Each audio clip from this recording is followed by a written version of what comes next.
அனைத்து ஆத்ம ஜீவனங்களுக்கு நமஸ்காரம். நேத்து ஆஞ்சநேயர் சுவாமி என்ன பண்ணாருன்னு நான் சொன்னேன். தான் நெஞ்ச பொழந்து காமிச்சாரு. அவருக்குள்ள யார் இருக்கார் என்று உங்ககிட்ட கேட்டார். அதுக்குள்ள ராமரும் இல்ல, அம்மா சீதையும் இல்ல, லக்ஷ்மணனும் கிடையாது. அதுக்குள்ள ஒரு ஓசை கேட்டது.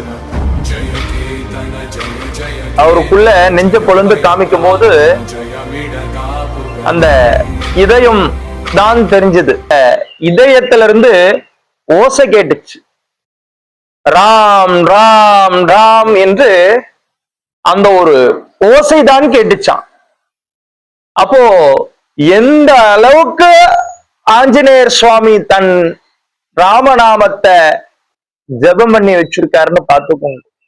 அவர்கிட்ட இருக்கிற அந்த ஒரு பருக்கு, தன் கையில இருக்க ஒரு பருக்கு முடி, அந்த ஒரு பருக்கு முடியும் ராம் ராம் ராம் ராம் என்று ஜெபம் பண்ணது. அதுல இருந்து ஓசை கேட்கலாம்.